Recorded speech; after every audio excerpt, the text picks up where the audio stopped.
Greetings, adventures and foodies! Project Ascension just rolled out a game-changing update with Chapter 2, now letting us guarantee 6 abilities instead of 4 and 8 talents instead of 6. That means it's time to update my previous build guides and showcase the extra 2 abilities and talents you'll want to pick if you want to conquer these 9 Chapter 2. First off, I quickly want to give you all a list of what builds we'll be covering today. And starting strong is of course the god himself, Stooge Unleashed, with a shocking melee mayhem. Our second build on the list is going to be the Unleashing the Swarm Wild Raft Locust Ranger. Third is going to be the Tesla's Raft Build God on steroids, only to be followed by Mastering of the Holy Fire, with the 5th being Healing Gone Wild with the Grove Ranger. Look out for that one. And 6th is the ultimate Rock Cat. Number 7 is going to be the Elemental Lord and Booming Thunder if you're a boomer like me, and bear with me on this one. Number 8 is going to be Shadow Bear Tank. 9th is going to be the Riptide Mending Tide combo, followed by a chaotic frozen build concept as number 10. Number 11 is the Banshee Queen herself, the Dark Ranger, and 12th is the Paladin's Fall Lights Call, the one with the light build guide. And 13th is of course our double down Rogue, Mastering the Dark Intent. And as we got a lot to cover and no time at all, thunder looms over the horizon, and let's get straight into the eye of the storm and get to it.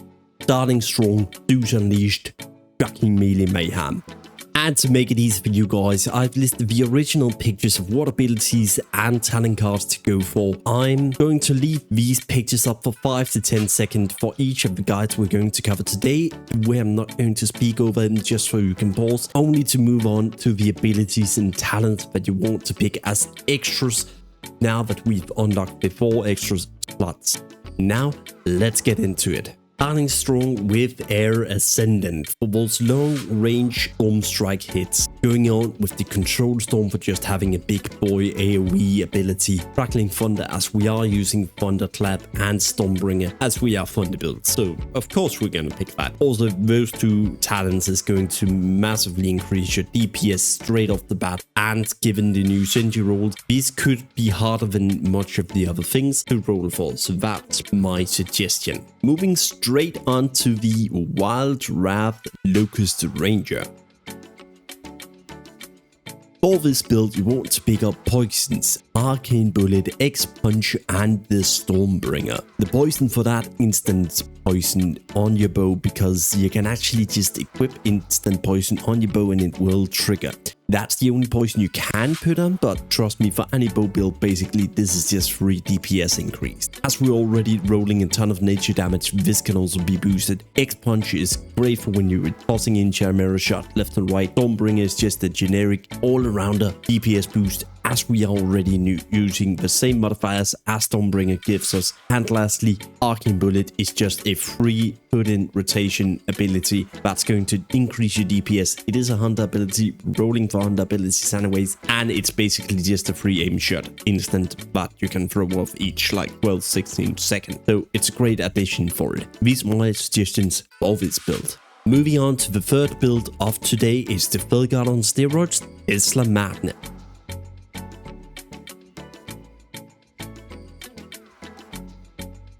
And just to say, this build with the new Senji rules, it got immensely easier to roll.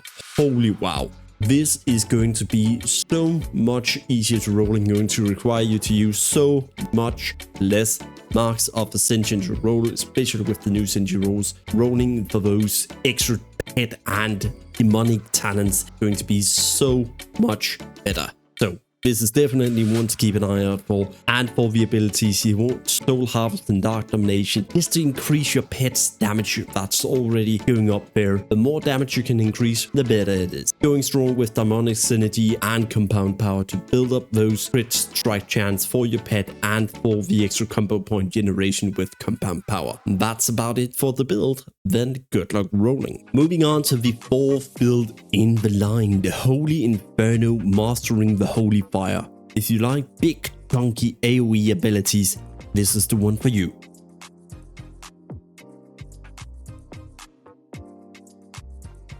And for the talents and abilities that we're gonna pick. We're gonna pick up Arcane Power and Power Infusion, as we are kind of a burst build already. With the Arcane Power and the Power Infusion, you can build up your burst faster and you can hit harder with Arcane Power. Raging Flames of Apostate is just going to be immense amount of AoE increase for you, together with the Searing Light to just boost up that Holy Fire damage. This is just a straight up humongous DPS improve, adding one straight off the bat when they hit 60, and this only gets to better the more you roll into it. And for a build now that's very dear and near to me, it's the Grove Ranger build. This build just got crazy strong in chapter 2, especially with the more talent slots and abilities we can roll into. And next to that, Immersion now triggers a pulse healing whenever it hits a medicinal sting target. I haven't tried it out yet myself, but it sounds so amazing for boss fights and hard elites. Next to that, we get to have a green whelp. I mean, how cool is that? You want to pick up Chimera, Tame Dragonkin, Draconic Knowledge, and improves things, because Tame Dragonkin, Draconic Knowledge is just straight up more healing, and you have a green whelp to assist your healing done. Chimera Shot for that medicinal sting pulse, and together with improved sting, because the more you scale your serpent sting with this build, the more medicinal sting is going to heal, and that's going to be your main healing for this build. Make sure you scale it. And now I'm going to disappoint a few people probably, because I know many people love my Proccat, and well, I'm very sorry to say, but I haven't made a update for this yet. What?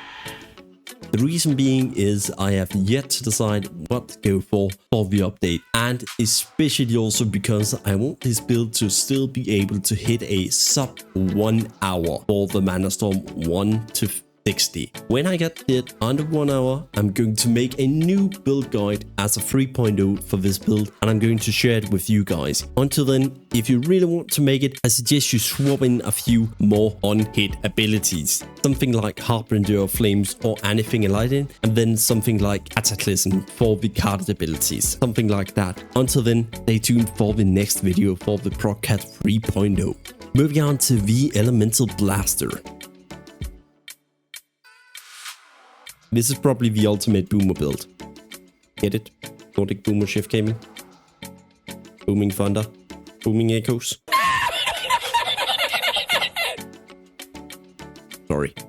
Anyways, for this one you want things like Arcane Power, Twisted Mind, Crackling Echoes, and Booming Echoes. This was so straightforward for the extra abilities and talents, because Arcane Power just for that more spell damage, Twisted Mind for that more spell damage, Crackling Echoes and Booming Thunder for bigger shocks, meaning you should probably be able to easily hit 22 to 25k crits relatively easy with minimal investment.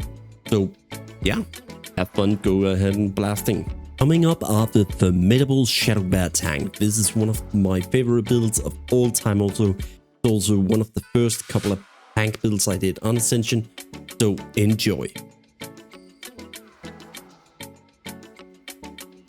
And to be frank, I could barely come up with anything here, so bear with me as we scrape the barrel for abilities and talents that are bearable to play with. First, we got a Fell Hunter and Soul Link and Master Demonologist, because as a bear tank, you're practically immune to physical damage, and the only problem you have is magical protection. With the Fell Hunter, with the Soul Link, with the Master Demonologist, this is fixed.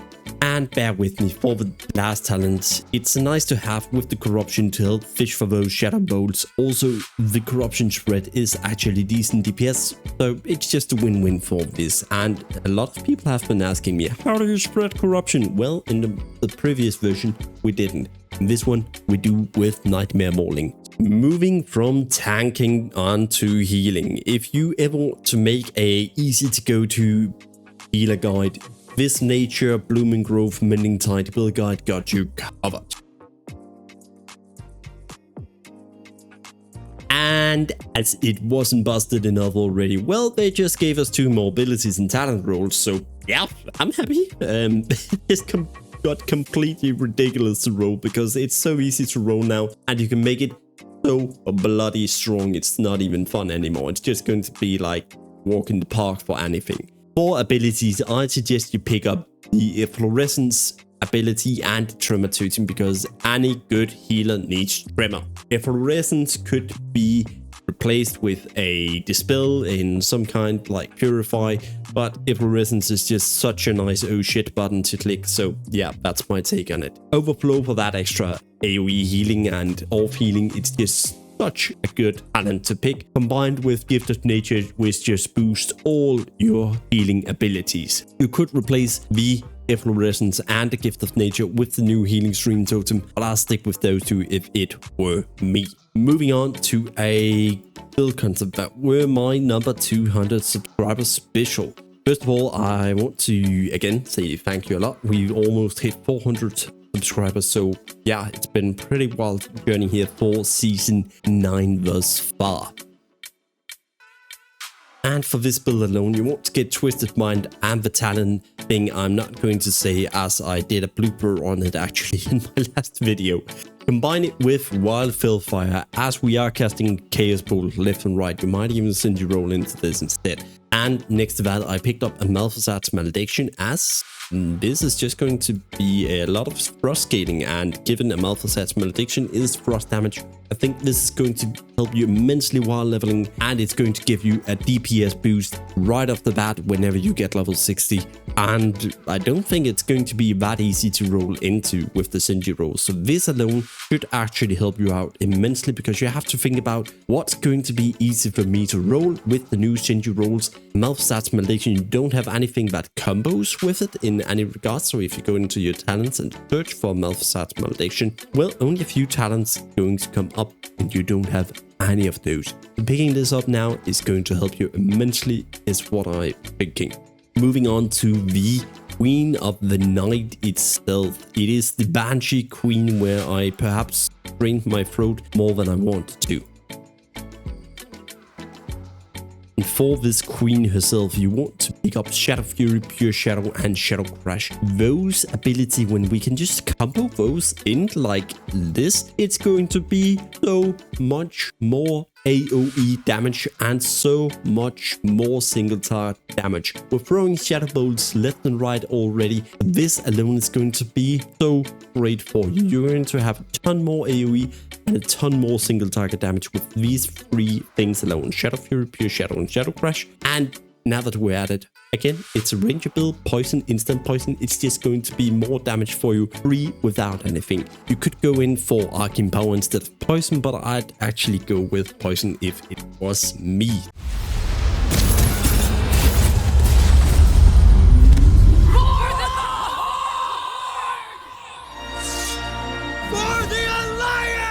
We're taking a look at a paladin build, one with the light build guard. And trust me when I say this has probably been one of the easiest builds to update at all time. Because, well, basically you just pick up Twisted Mind, Arcane Power for more spell damage because you're melee build. So of course you want spell power. Wait a minute. Yeah.